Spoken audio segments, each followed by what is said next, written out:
All right, everyone. As always, welcome back to Grind Force Gaming. I'm Nova. I've got Falcon, DatSkat, and JB here with me. Say hello, everyone. Hello. What's up? Welcome in. Hello.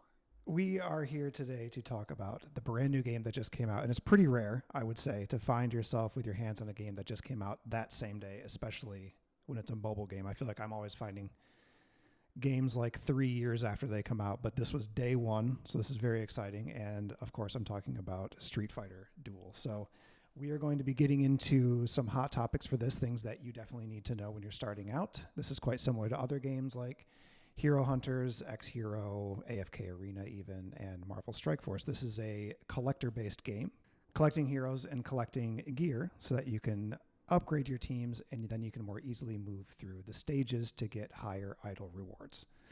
So first topic today that we're going to be talking about is the fighter basics and the ability to actually reset your fighter. So DatSkat's going to cover that for us.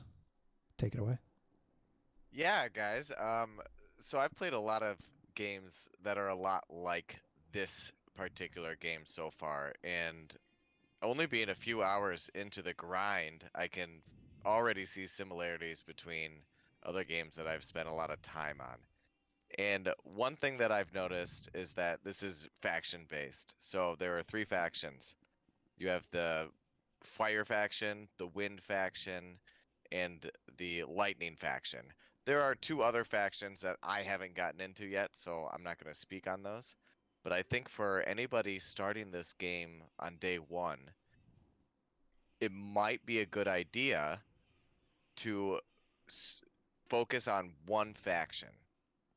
And for example, I started to unlock some fire characters and decided to only invest my limited resources into those fire characters. Because if you notice, there are faction bonuses for doing so. I think that there is also logic behind um, understanding that you will need to build the other factions, but getting through the campaign missions as fast as possible with the limited resources we have to obtain the idle rewards is the goal. It is simply what we all need to be focused on, in my opinion. If you have indeed made a choice that you regret, there is a function in this game that you can reset a hero and gain your resources back for that hero. So don't be afraid to try different people, try different squads, try different lineups, knowing that you can always reset the hero and maximize your ability to get through these campaigns. It's about manipulating the heroes you have in order to gain the maximum damage output from what I've seen. Um, Damage output is king in this game. I have noticed that some of the heroes can't be reset. Do we know what that's about yet? That is something that I also noticed. And I'm glad that you brought that up because I did want to touch on that. I can do resets on pretty much any of them, but I have noticed, as an example, if I go to my Chun-Li character here and I click on Awaken, if I go to reset, she does not show. So I'm not sure why that is. Does it depend on like potentially where that hero or that fighter comes from? Is it because that was like a special daily reward that I can't actually reset her? What do you guys think? It could be, but I also have Chun-Li, and I do have the option to reset her. So could it maybe be that I've progressed her too far? Because mine's at level 54 at this point in time. Mine's at level 67 and S tier. I think you still have the option to reset her at this point. Interesting. okay. I think I have an answer. Have you guys locked or unlocked any characters yet? As a matter of fact, she is locked. That's why you there it cannot is. reset her. It's not who There she it is. is. It's your own setting. There it is. Okay. So that's a game mechanic set in place so you don't accidentally hit the wrong button, because that would be Got it. So that's quite devastating. interesting, though, because resetting the hero has no negative side effect here. Because if you reset it, you get all of those materials back exactly as you use them. So you could just rebuild that hero if you did, in fact, reset that one on accident. Yeah, It's So it's probably just for annoyance sake, right? Like no one wants to redo it all the time. I think it was probably put in place that this would happen right now, so that we're like, why can't I reset this? Well, it's because I locked it myself. So I can extrapolate on that. The lock version is not just to save you from the reset, but it's also to save you from the auto awakening. So if you click auto awaken, that deletes heroes because it combines them to awaken other heroes, and you can use other heroes within the same faction to awaken other heroes because the requirements for the awaken, for example, to awaken a B plus, which would be a blue second tier, requires 2 other blue second tiers of the plus variety, and it doesn't need to be the same hero. So if you are in the awaken interface, on the bottom left, there is actually an awakening preview, and it will show you exactly what you need to complete each level of awakening. Oh, I like that. So this is actually something I stumbled on earlier because I was wondering the same thing, but this puts it all like into perspective for you. Yeah. I do want to mention here as well in regards to just the fighter basics. When you're in the fighter screen, underneath the name on the right-hand side of it, you do have little icons that tell you about that specific fighter. So for here, I have Chun-Li open. So this is going to show her as faction being Wind. She is an agility fighter. She is of the assassin class, and her fighting style is military combat, which gives plus 25 attack. This is the same for each hero, no matter how many times you happen to draw it. There's no dice roll on what actual like little attributes that they get. But I think it would be interesting if that was something that they implemented, because that would allow for some heroes to have better attributes than others. We saw this in games like Brave Frontier. DatSkat, if you remember that, they had different attributes, and you could roll you could roll your dice to get your heroes, but you never really knew what their primary like prominent stat was going to be, and some of them as a result had better stats overall that functioned with their specials because it aligned with those attributes. But here we see that these are actually fixed. There's no difference between any purple Chun-Li that you happen to get. They are going to be the exact same attributes. I did see there's some type of skins, and I would be curious to see if those skins either enhanced current attributes or changed the attributes. What's the mode? What's the mode where you get to draft some heroes? I was playing a thing where it's like a web. Yeah, that was in Shadowloo City. Okay, so that's right. Yep. So in that, I had a Blanca that had one faction type and another Blanca that had another faction type, and one had a skin and one didn't. So that leads me to believe that there's something to do with the skins and the re-rolling of role supports. Interesting. Some kind of modifiers that you can get. Yeah. Okay. Of course, day one. Yeah. We are speculating. And that could very well just simply be something that's like as a hireable character for events. It maybe won't hold true to actual draws. But that could even still, I'd be interested to see if that affects the attributes as well, or if it only affects the faction.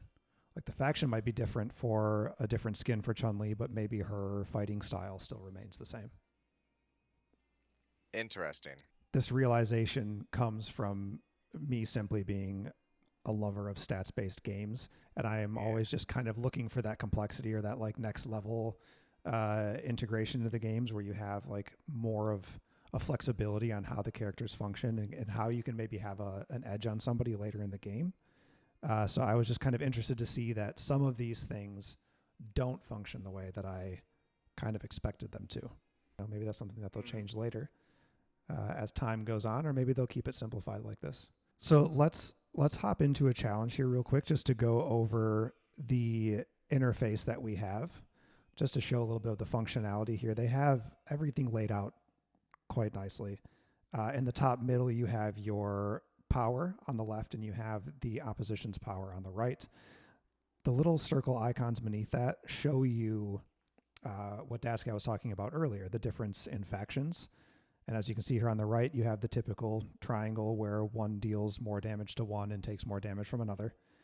And it shows you the bonuses that you get. So again, like DatSkat was saying, and I'm looking down because I'm looking at my phone. I don't have this game up on my computer, but the percentage bonuses based on the amount of faction members that you have is substantial. I mean, you're looking at 20% bonus to HP and 20% bonus to attack.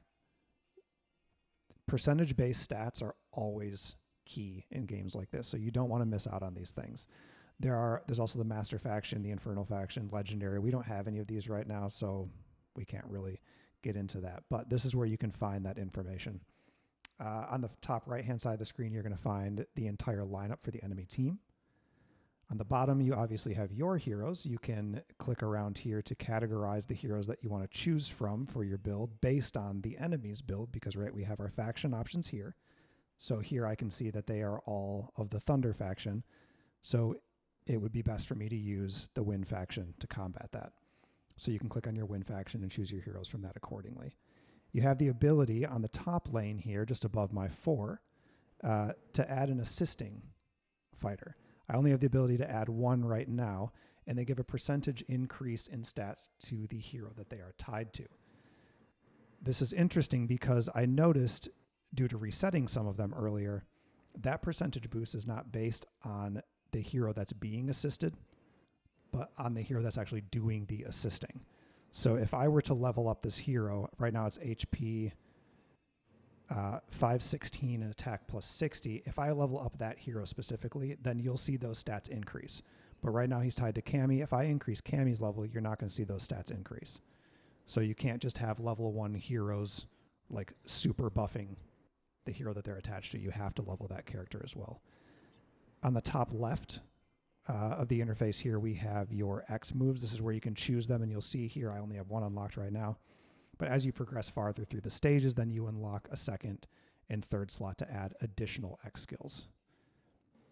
You also have the ability here to adjust your combo settings. This is something I have not played around with, and I don't really know how it functions yet. But it looks like you can kind of set up a baseline for how your auto battling goes. And then this will allow you to just, kind of idly run through the game without having to manually make sure your skills go off in the way that you want them to. But again, I haven't really played around with this yet, so I'm not 100% positive how this functions, but that's, where it's going to happen. There is the little question mark on the left-hand side. So everything that I just talked about is available for you in-game as well. You can check your position, win conditions. You've got your S combo here, super combo gauge. Talks a bit about speed. Obviously, faster heroes are going to attack first. And there are some benefits that come with that. And then it discusses the X moves here as well. Basically here, when we're talking factions, and one thing I will note is that when you start getting into campaign levels that you are struggling with, it probably is because you're trying to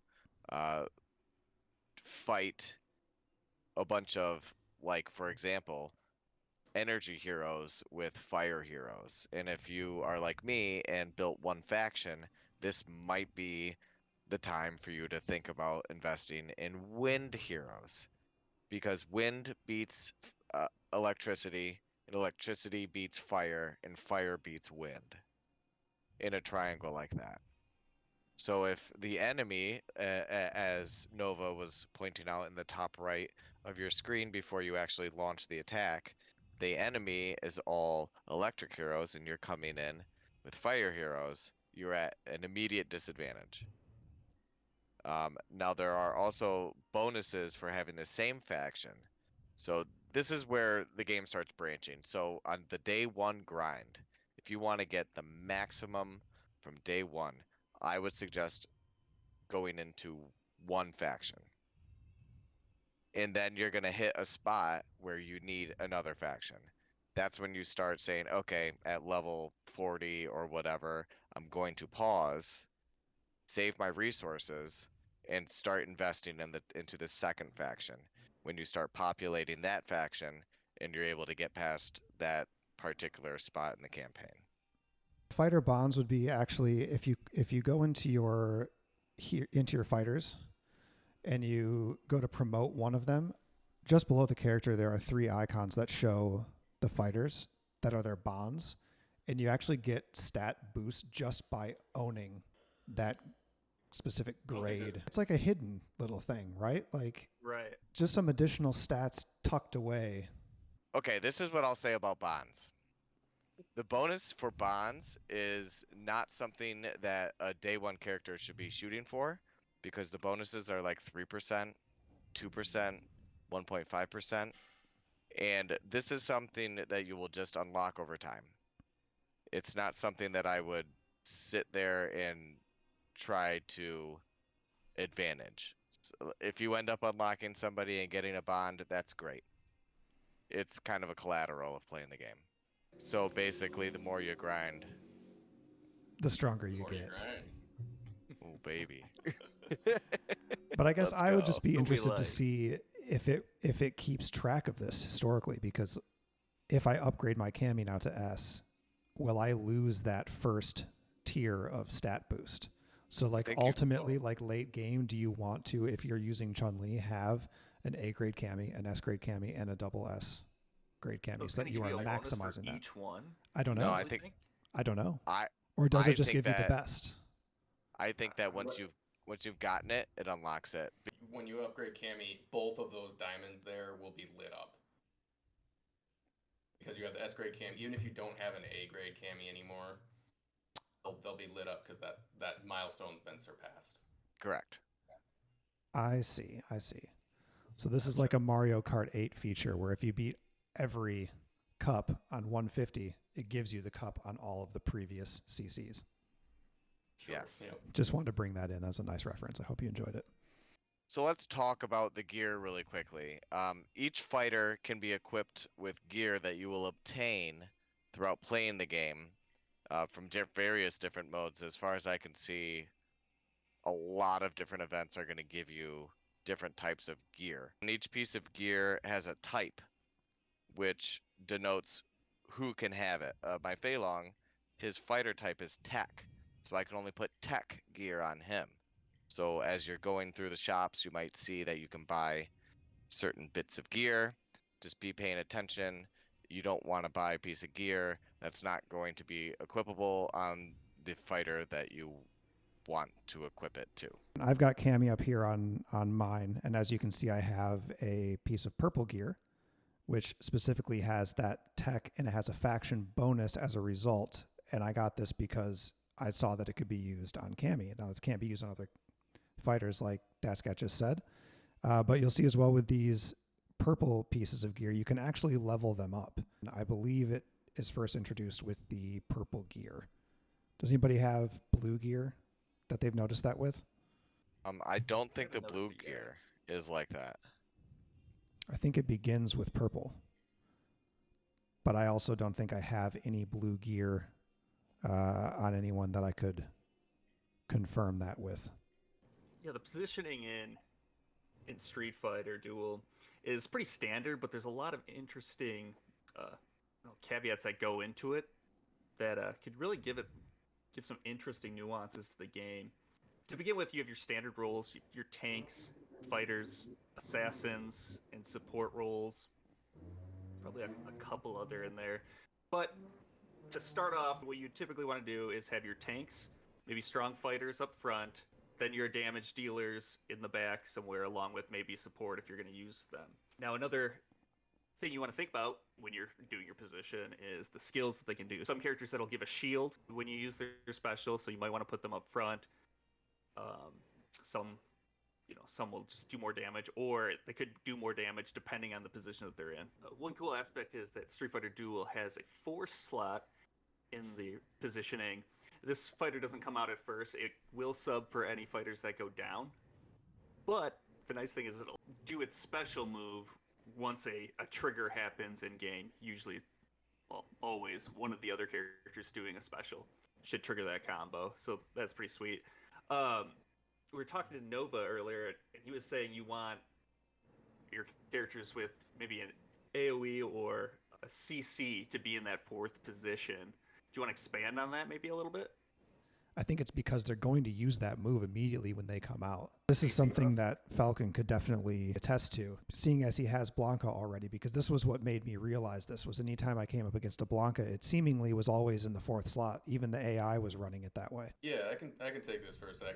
Obviously, things are still brand new here. We're not certain about anything. This is day one. Well, I do have Blanca, like Nova mentioned, and I have him slotted in position 4. No matter which character I select to set off the first move of the combo, it seems like Blanca will immediately come out and power up that thunderstorm that he does as a CC attack in the second hit. And it seems like it's extremely powerful, right? Because you're getting an AoE attack out of it. You're getting a stun. And then he's exiting like before he takes any damage. And I'm not quite sure why that is. We don't yet know exactly like how to select that 4th slot. But that is definitely something to watch out for and kind of pay attention to which characters perform their moves when they're slotted in the 4th position like that. Because otherwise, the 4th position is more or less out of the fight until someone dies. Can you do an experiment for us real quick since you got the game up? What if you were to assist with your Chun-Li? So okay. Like, what's the boost for like a level 40 character? Okay, so let's just say, for example, we're going to swap these two. So I have a level 1 doing the assisting on Cammy right now. So Cammy is 42. If I simply swap their positions, you'll see the HP is over 2,000 now. That's doing, so here's the original. Let me just move him back. 516 HP, 60 attack. If I put Cammy assisting him, now it's 2,277 attack, 2,277 attack, and 201 attack. So this just shows that if you are leveling up the heroes that are doing the assisting, you're going to see a much higher stat boost than if you're just using your unleveled level 1. This is fine for the early game, but this is something to have as a consideration for later, because not all of the fighters do the same percentage of stats anyway. If I take this current assisting out, he was at what was it, 516 and 60. Let's say I just drag him off of here and I move this fighter in, you'll notice that the stats are a little bit different. Falcon, you are known as a free-to-play mobile gamer who somehow beats everyone all the time. Get out of here. So my question for you as someone that clearly knows how to grind, that clearly knows how to do this correctly. Best of the best. Tell me about day 1 strategy and how you carry that forward. Well, let me run through kind of your priorities, I guess I'll say, as you're starting this game. Obviously, right out the gate, the challenges, the campaign mode that we talked about, that is what you want to push more than anything else, because the number one advantage that you get in this game is going to come from your idle rewards, and the only way that you improve those stats is by pushing the campaign further and further. So that will always be your first priority. In order to advance in the campaign, you're going to want to keep an eye on the factions in regards to getting those extra boosts, but also just focusing on the characters that work well together. You always want to be figuring out whose moves are going to complement the other moves of the characters that you have in your team. Go into the Explore tab. Depending on where you are in the game, you will have unlocked various modes at this point. I have 4 of the 5 unlocked right now, so I'm going to go through the 4. Shadaloo City is the first one. This is going to be something that resets every day. But you're going to go through it, and there's 3 floors. You're going to kind of choose along your grid which path you take, and you can select buffs along the way. There's also some shop nodes that you can stop at to pick up some, I forget what they're called, the soul stones, so you can get a new A character, that kind of thing. And you're just going to work your way through the end. It's relatively straightforward, but you're going to want to do that every day. And it'll just reset after that. The next one would be Supreme Fist, which is kind of the tower mode. So you're starting at level 1 and you're just working your way up one by one. This is actually going to be pretty low priority. Day 1, obviously push it as far as you can. You're going to want to get those rewards, but they are one-time rewards. You clear a level, you get those rewards, that's it. So unlike the campaign, for example, where you go through every time you beat those levels, your idle rewards per hour are cranking up. That's way more important. But, of course, the tower mode does have a lot of fun stuff, and you'll be able to play around with the different factions in there as well. Bounties down here on the bottom, depending on where you are, you may have unlocked bounties. This will allow you to send out characters to take care of tasks that you have. Basically, the game will give you some stipulations. You have to have a character that's up to a certain tier and of a certain faction. And it might be some blend of those together. But you can select those characters as long as you have ones that fit the stipulations. You can send them out. The good news is that you're not like sending them out and you can't use them on other missions. They'll carry out their stuff and you'll still be able to use them in the campaign or whatever other game mode you're working on. So you don't have to worry about them, being unavailable for you. Last one I want to touch on in that section is the global operation. Right now we only have trial grounds unlocked here on day one. This is going to be basically an adventure mode. So you're taking your characters on along kind of an isometric map, and you're choosing your pathways. There are some teleports and some simple puzzles that you have to solve. And along the way, you'll be opening chests and selecting buffs and upgrades for your characters in order to get through the level. That's kind of the basic premise of what's happening there. If we move over one more tab, I'm going to touch on the versus arena as well. So over here in the versus arena, the left pillar there is going to be a semi-PvP mode. It's not live. It's not like you're playing against another character in real time, but you'll be able to fight against another character's team. You'll get, I believe it's 3 free tries or free battles each day, and then after that you'll have to use the token here, which is a challenge ticket. We're not sure exactly how to get those yet. I've gotten a couple of them through rewards, but yeah. So what's happening there is you'll get rewards based on your rank. So in my example, I'm currently ranked 105 in the arena, which means that every day my daily reward is 45 diamonds. And at the end of the season, if I maintain my rank, I'll be at 450 diamonds. That's what I'll get at the end of the season. You can purchase those challenge tickets, but they cost 100 diamonds each. So keep in mind, if you're only gaining 45 diamonds a day, you don't want to spend too many diamonds to not get those rewards. I will add in one thing to make sure that you are doing day one, and that's going to be once you unlock the dojo, making sure that you do your punching bag. This has a substantial increase in the amount of cash that you can gain per day, and that continues as it goes. And it looks like there are some other things in here that do the same, but you don't unlock them until you complete other aspects of the game. But definitely do the punching bag, increase your cash. I'm doing that right now. That is a great suggestion. It turns out that DatSkat has not done the punching bag yet. Turns out I just did it. Let's go. Thank you, Falcon. The punching bag took, I don't remember what it was, a couple hours? Hour or something. Yeah, so just do it, queue it up. Functions the same way as Falcon was mentioning earlier with the bounties. And again, this is my screen that you're seeing here. I'm clicking through as best as I can with these guys. Falcon has some things that I have not unlocked yet, so I wasn't able to show you the blimp on the top left of the screen because I don't have that yet. You would probably notice as well that my bounties were empty because I already did them and already collected them today, but it'll look different for you if you haven't looked at the set. You'll see that list. But anyway, dojo functions the same way as the bounties. When you're using a hero on that, it is not taken away from your lineup. JB is actually the leader of the guild that we are in. He created it today. So we're going to have him talk a little bit about that and the things that come along with the guild and the benefits that come with that as well. So take it away, JB. Yeah, we have guilds. I'm excited for that. It's the best part about these games is showing up your friends, right? That's what we all want to do. Or in this instance, being shown up by Falcon.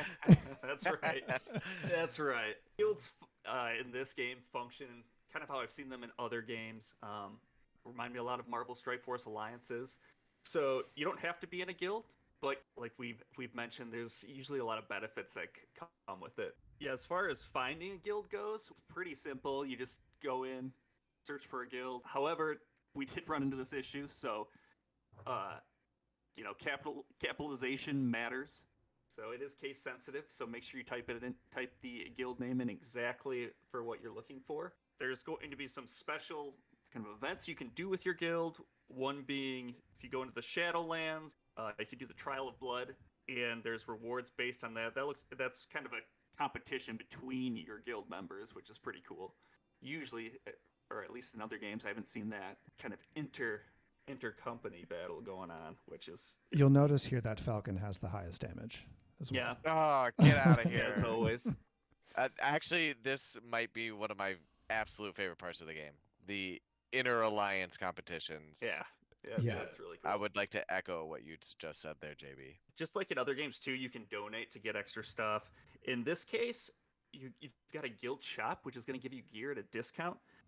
So I think right now the guild donations, correct me if I'm wrong here, but that just goes towards getting the currency to buy from the guild shop. You can donate cash each day that you win, and you can also donate gems. Right now I'm a little nervous. I don't know about you guys about donating my gems. I just don't know how valuable these gems are, and to give 100 away each time for every day for a guild donation seems like a lot. What do you guys think? It will remain to be seen a little bit as to how much they eke them out. But like I said earlier, I think I have gotten 7 or 8 10 pulls, which are 2,700 diamonds each.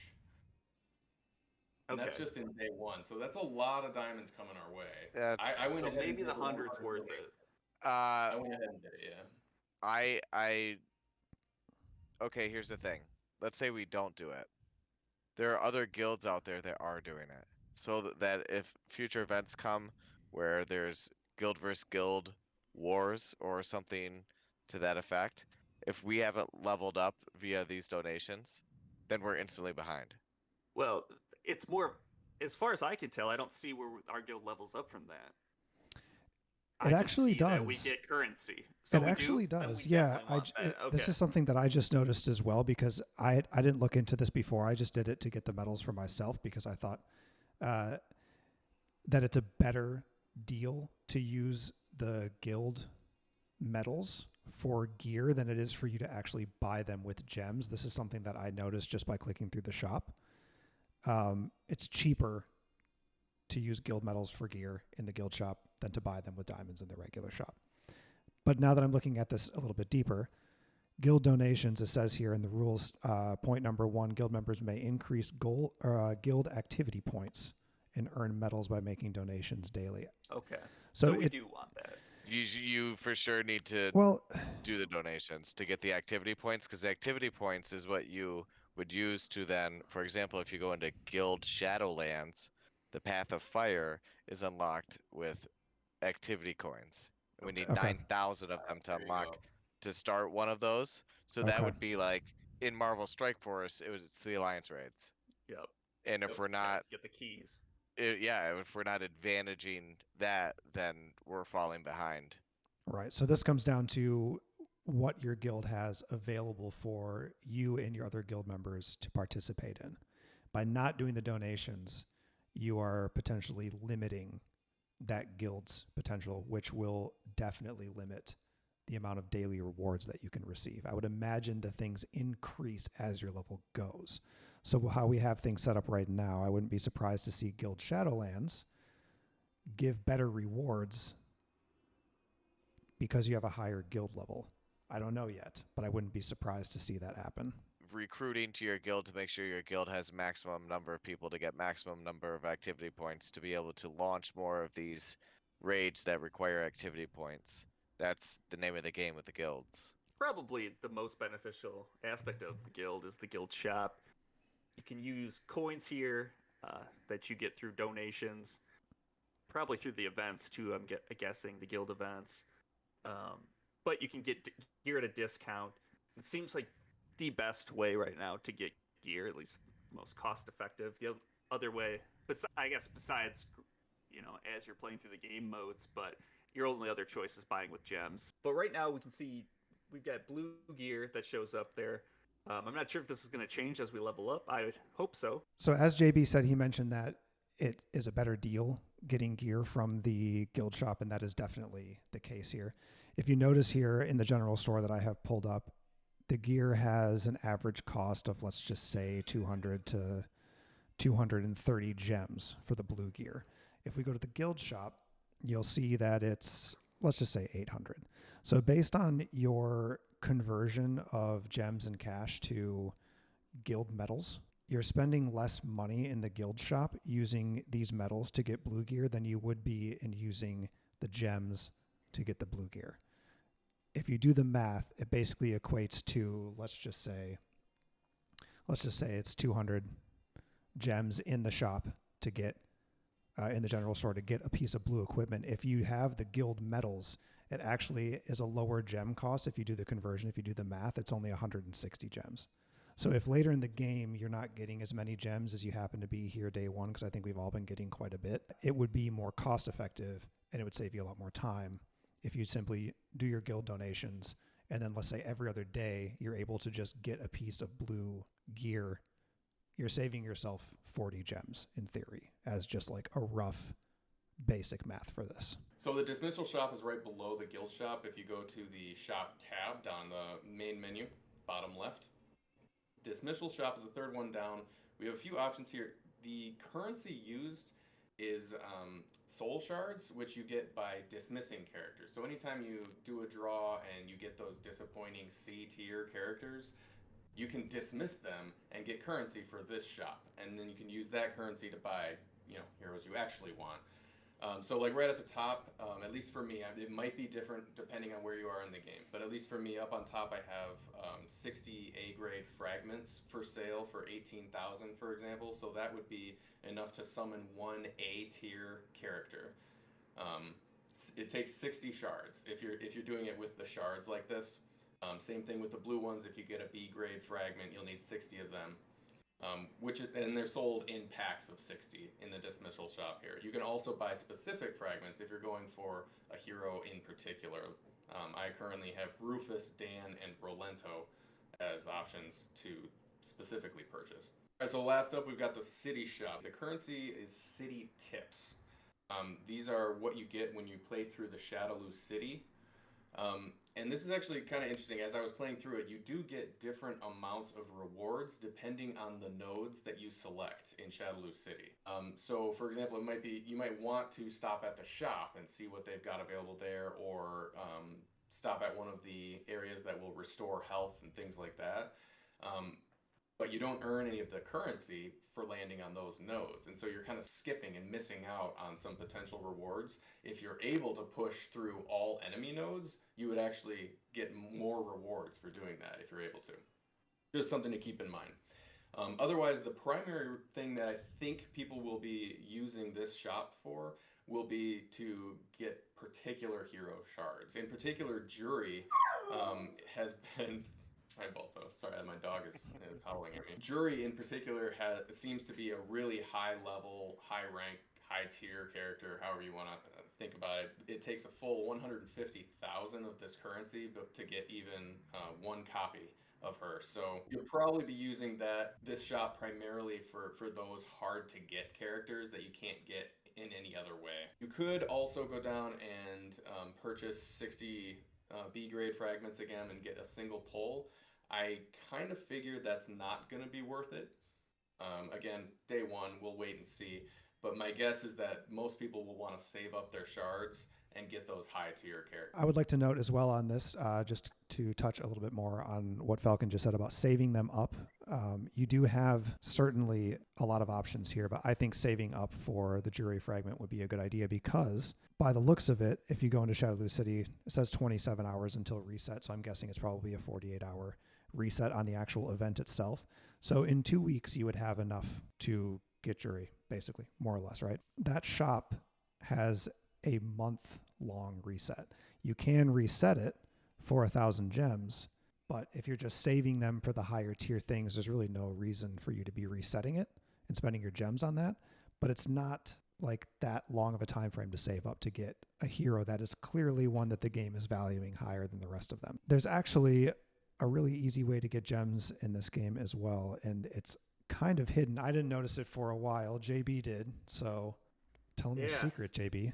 Yeah, so once you get a character and if you go into them, you click on them, you can go into their bios, and for each level of that character, you're going to get some gems. So it's kind of dependent on which one you're getting. I think the initial one's always 50 gems, and then each level after that seems to be around maybe between 25 and 50. But good, easy way to get gems, so don't forget to collect those. Yeah, well, I want to talk about who we're using, what characters we've unlocked, and who we've got in our lineup. I talked about Blanca a little bit earlier, mentioned that he is really powerful in that fourth slot, comes in and performs that CC attack as soon as you start that super combo, so he's been really valuable there. Dulcine I unlocked early, and the other GFG guys know how hardcore I am about Dulcine. It was great to unlock him early, and he's proving to be really effective as an attacker. Chun-Li, I also picked up as part of the freebie there, and she is currently my strongest. She's my S tier character. And then I have Elena in my lineup because she is the only real support that I have, and it seems to be pretty important to have a support character in there to have some level of sustain. So that's what I'm running right now. In order, I have Chun-Li up front, Elena next, Dulcine third, Blanca fourth, and then I've got assists on Chun-Li and Dulcine. I'm a sucker for the classics. I'm running Ken and Ryu up front. I'm not sure if I'd recommend them necessarily, but for it right feels now, good. what I have, yeah, it does feel good. But for right now, it's pretty fun to run them. It's not too difficult. I do have Fei Long in the mix. He seems to just do a boatload of single target damage. I really like him. And then I just added into my fourth slot Poison. She's doing a lot, actually. I really like her. She seems to give, it's her AoE attack that comes out, which is really nice to have. I've chosen to focus on my fire faction because I want that faction boost. So I'm running all fire heroes currently. In my first slot, I'm running Hugo, and he functions as a tank, shielding. It doesn't do a lot of damage, but has a shield in his skills. Second, I'm running DJ, which is another support character, which I'm hoping to sub out for some more damage when I get a different fire character built up. Third slot, I have Fei Long. Fei Long does a crap ton of damage, and he's fun because he kicks everybody 1,000 times. I have then Sea Viper in my fourth slot. Sea Viper does a nice AoE. I like that auto triggering coming out of the tag roll there and the fourth slot. And then as far as my assist goes, I'm building up Adon, and it looks to me like Adon is based on damage. And so the second I get him leveled up, I'm gonna switch him for DJ and keep Hugo out front. I like Hugo. Even though DJ does a little more damage than Hugo, Hugo throws up an active shield and really acts like a big tank up front. My lineup currently, as it stands, I've got Dudley in the front acting as my tank, and I have Cammy behind him, then Chun-Li, then Guy, and then I have Sea Viper doing the assisting on Cammy right now just to boost her attack. She's actually my highest hitting attack fighter at the moment. Even with the level discrepancy between her and Chun-Li, if I go back to my fighter sheet, you'll see that her power is actually still higher than Chun-Li's. So she's really doing a lot of damage. I have myself specifically noticed so far in the early game that Cammy, Chun-Li, Blanca, and there's another one as well that I noticed was quite powerful. Sea Viper maybe, and Poison too. These seem to be like really key fighters for the early game, just based on our experience with even the stage nodes at this point in time. I was seeing Blanca being used by the AI as a fourth slot, which is what made me realize that there may be something to that. So one thing that we did notice today that was kind of a difficult thing to deal with was getting everybody into the same guild together. It was kind of unclear about how to do that. And I know specifically, I actually got in fine just by chance, but Falcon and DatSkat both had serious issues getting into the guild that JB made. So tell us about like that experience, because hopefully this can be fixed in the future. Yeah, I'll say one thing to the developers is you need a guild invite button. We need a way to invite our friends to our guilds and stuff. Right now, all you have is the search function, which is just a kind of a nightmare. So a guild invite so you can invite your friends would be amazing. Yeah, the troubles that I ran into primarily were with that search function for the guild. First of all, you can't fill the space. You only get like 7 characters or something. You can't enter any other characters like hyphens or underscores or anything like that. And at least for me, for several tries, hours, I was unable to find the guild. I would enter in a search term as best I could, and it wouldn't turn up. I think if you are a day one character and you don't necessarily have friends playing the game or a guild that you know you can join, you should just join the most populated guild that you can. You 100% should join a guild and receive these daily rewards and donate to the guild and hopefully remain in a guild. And you should choose a guild that has a high population of people. I'm glad you brought that up. I forgot to mention this earlier, but in the guild, see if I can find it in the menu, but there's the option to have some of your characters on reserve or something like that, or resident. Basically, with those bounties, there are some of them that are team bounties, and you can pull from your guildmates pool of heroes to fulfill those requirements. If you don't have the right heroes, your guildmates might. So that's another reason you want to get into a guild with hopefully people that are higher level than you. But for sure, a lot of people will help you out with a lot of things. Yeah, I would just like to talk about gems and gem usage and what a good way for a day one player to think about gems would be. So I've played a number of games that are like this, and all 4 of us kind of noticed that we got quite a few gems on day one after a couple hours of playing, like tens of thousands. Is that? I don't think that's an exaggeration. That Enough is to not an do. exaggeration. I for sure broke 10,000. Yeah, I there got you more go. than 10,000 diamonds today. Yeah, heck yeah, man. And so in my experience in games like this where you're having to collect certain heroes to then tier up the tree, so to speak, and combine those heroes to get the next tier of that hero, pulling draws and just gaining heroes is going to be the way to spend your gems. I would not advise spending gems on gear just yet, like out of the stores. Although gear is important, you're not going to gain the same benefit as you would if you were to successfully do an awaken. For example, taking an A plus character, which would be purple level 2, up to an S. That's a massive jump in power, and it's going to be far more beneficial using your gems to accomplish that as a goal rather than buying gear with those same gems. Because I think you're going to end up getting gear through events, through playing the game, through the idle rewards, and a whole different, a whole myriad of different ways. And using your gems for the draws, I think that's where the bang for your buck is with regard to gem spending. And especially in Yeah, the early game, yeah. So, So, yep. and we have these 2 screenshots from DatSkat doing an awakening earlier, showing the power difference between just a random fighter at the, I believe, the base level A tier, right? And then going up to second level A tier. And you'll notice that the increase in power is quite substantial, and you're not going to get those numbers from the gear in the early game. You're just not going to get that. So tell me how you guys feel about this. Do you think that gem usage will change later on? Do you think that it's going to be something where, like right now, like the clear best way to spend your gems is going to be on the fighters themselves, on doing the draws, and then later it might shift? Do you think gear might take that place in the late game?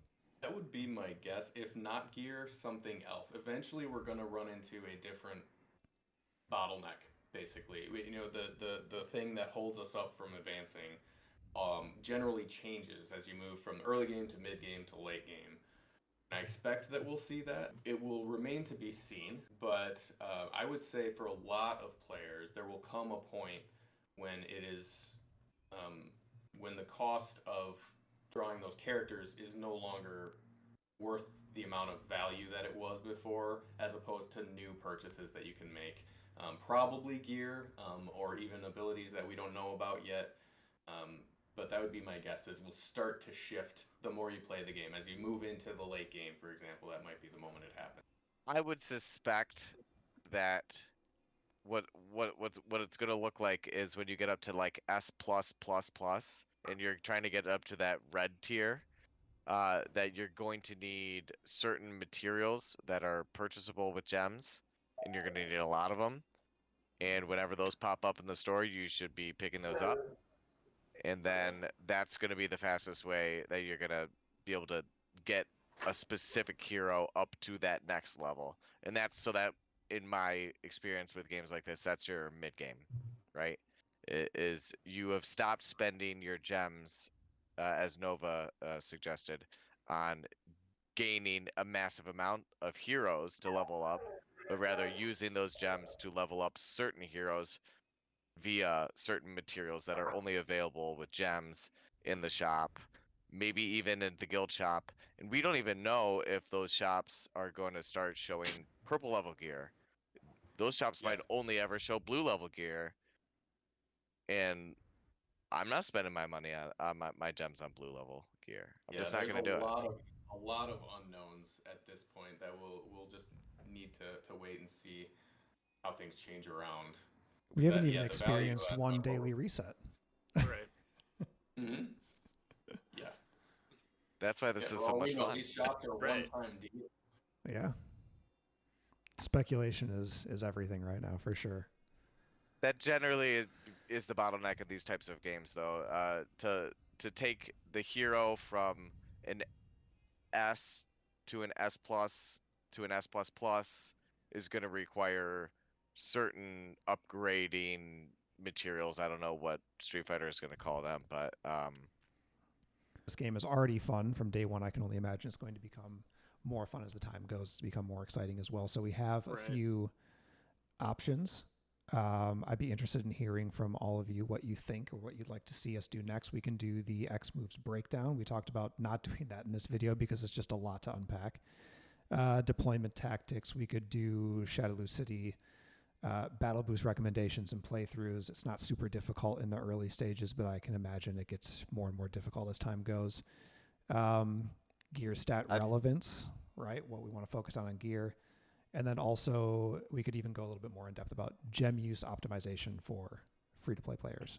With that all being said, this is basically the ending of this video here. I do have a bunch of tokens that I saved up today and gems that I saved up as well. So I thought it'd be fun to end this video with me doing a bunch of draws. Maybe I'll get something cool. Maybe I won't. But let's see what we can get. We'll do our first 10 draw here. Fingers crossed for something good. I don't have Blanca yet. Okay, no A's on the first one. Just a bunch of stuff I don't want. Okay, so we'll do the draw again. So hopefully this will mean that this one is 2A. It's actually going to be no A at all. Oh, really? Yeah, this isn't so great. This isn't so great. Maybe I shouldn't have recorded this. Okay, we'll do a third one here. See what we can get. Okay, we got one. Oh, no, it's actually, so it gives me, so it's Dudley. Okay, so that's good. It's because I am using him right now, so I could use that to build up. That's actually really good. It is good. So let's do a draw again now. I'll start using my gems. It'll be more giving now that I'm using gems. Nope, no A tier. Oh my gosh, you're getting fleeced. This is difficult right now. Still no Blanca either. Okay, here we go. Here's a new one. Who do we have? DeCapre. Don't even know anything about this. That one's interesting. I Okay. played with that one a little bit, but don't know much about it yet. Okay. Look into that. Maybe that'll fit. That is a flame. Well, yeah, I have that one. Nice. Yeah, DeCapre. I have her at level 20. Okay. As a purple A. I'll have to check these out. I don't have enough to do another 10 draws, so let me... Oh, I got a bunch of rewards, huh? So Variant fighters DeCapre. available, it says. So DeCapre targets the lowest health person. Oh, really? That's Yeah. generally pretty valuable. Yep. So now that I got this extra Dudley, it is the same rarity as quite a few of my other fighters. So I can do an awaken with this. You'll see if I click on Dudley here, I can actually use his to awaken himself. But I can also, I believe I can also do it with, can I do it with Chun-Li as well? No. It was queuing me to do it, but it could just be that it gives us awaken emblem on everyone, just to let you know that somebody can do it. So you can only do Dudley with Dudley. If I go here to the awaken, yeah, so that's correct. You have to use the same one for that first tier up, but when you're going to the S tier, then you can use any two. Any. And that cycle repeats as you go within the letters. So it'll be Right. A plus, B plus, and Right. whatever. So the plus one to get to the next tier then requires 2 of whatever of Correct. that same rarity. So just the exception to is the infernal or the master, which those are, you need like a 3. You can do the master preview. Shoot, where'd it go? Sorry. That's okay. But the exception with those two. Yeah, they have a different path, I suppose. Yeah, it was just I think 2 copies of the. It's always the same. It looked like you need only more copies of that particular hero. That could be. That's how it was with X Hero as well.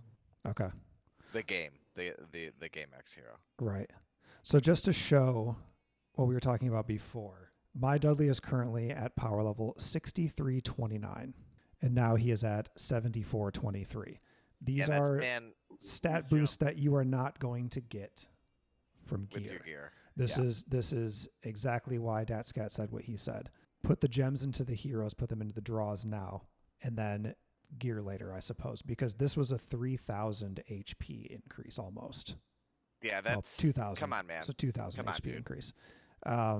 This is clearly the route for gem spending in the early game for sure, especially for the free-to-play player. So that is going to conclude this video.